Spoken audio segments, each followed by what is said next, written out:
Hello everyone, today we are going to learn अगर आप UGC NET English literature की preparation कर रहे हों तो उसमें जो है आपको ब्रिटिश लिटरेचर जो आप पढ़ते हो उसमें फ़र्स्ट टॉपिक होता है एंग्लो सेक्शन का। तो आज हम लोग वही पढ़ने वाले हैं कि एंग्लो सेक्शन कौन थे, क्या था, इस पीरियड में क्या क्या हुआ। तो आज हम वही कवर करने वाले हैं।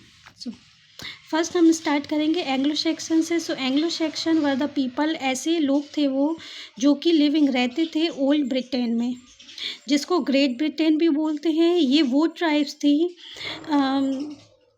देवर ट्राइब्स, ये ट्राइब्स थी और फ्रॉम डिफरेंट ट्राइब्स देवर, मतलब एंग्लो सेक्शन क्या थी, ट्राइब्स थी। और भी कई ट्राइब्स रहती थी जैसे rovers, Vikings, Jutes, Normans, Anglo and sections.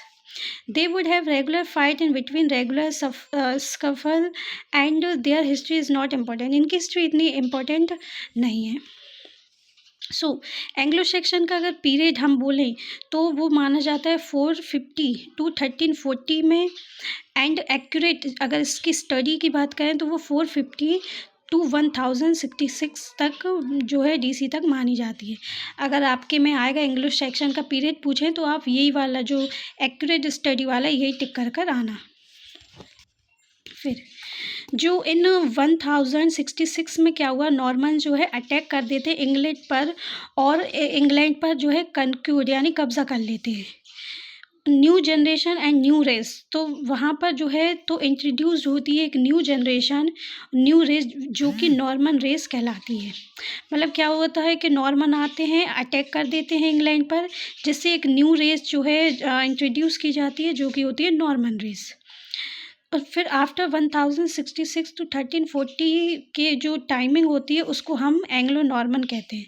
तो 1066 to 1340 के बीच की टाइमिंग को एंग्लो नॉर्मन कहा जाता है। ठीक है। सो इन एंग्लो सेक्शन दे यूज, जो एंग्लो सेक्शन थे वो बोलते थे ओल्ड इंग्लिश को, जो कि इंस्पायर थी लैटिन लैंग्वेज से। आफ्टर 1066 के बाद जो आफ्टर 1066 वैन जब नॉर्मन से अटैक किया सो उन्होंने इंट्रोड्यूस की फ्रेंच लैंग्वेज को। मतलब पहले क्या होता था, जो एंग्लो सेक्शन के लोग थे वो इंग्लिश बोलते थे जो कि लैटिन लैंग्वेज से इंस्पायर थी, बट 1066 डीसी के बाद नॉर्मन ने अटैक कर दिया और इंट्रोड्यूस की फ्रेंच लैंग्वेज को। और जो 1066 to 1340 में जो फ्रेंच लैंग्वेज थी वो इन्फ्लुएंस होती देखी गई लिटरेचर में। फिर Normans or Anglo Saxon, the literature was completely medieval, जो एंग्लो सेक्शन की जो लिटरेचर थे वो कम्प्लीटली कैसे थे, मेडिवल थे।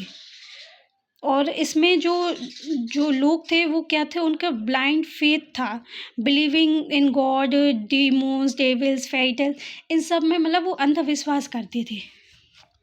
कौन, ये जो एंग्लो नॉर्मन्स के जो लोग थे वो। Here we have certain epics, but यहाँ पर जो है हमारे पास सर्टेन एपिक्स भी हैं जो कि है बेओवुल्फ।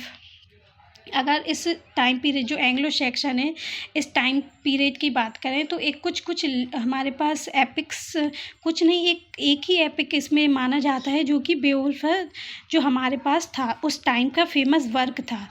एंग्लो सेक्शन का अगर फेमस वर्क करें तो वो बेओवुल्फ था। So Beowulf is the classical epic. Beowulf क्या था, एक क्लासिकल एपिक था of Anglo Saxon, and Beowulf is a warrior. जो एंग्लो सेक्शन था उसका बेओवुल्फ एक क्लासिकल एपिक था जो कि बेओवुल्फ, जिसमें बेओवुल्फ एक वॉरियर था जो कि आया था प्रॉब्लम सॉल्व करने, किसकी, I am so sorry, warrior who is mercenary hired by king, जो कि किंग द्वारा हायर किया गया था उसकी प्रॉब्लम को सॉल्व करने के लिए। और क्योंकि किंग क्या था, ट्रबल था, परेशान था डेमोन से, कॉल्ड ग्रेडनल, एक राक्षस था जिससे किंग परेशान था, तो उसकी किंग की हेल्प करने के लिए बेओवुल्फ आया था उस ग्रेडनल से लड़ने के लिए। तो वो ग्रेडनल से लड़ा एंड उसको मार दिया।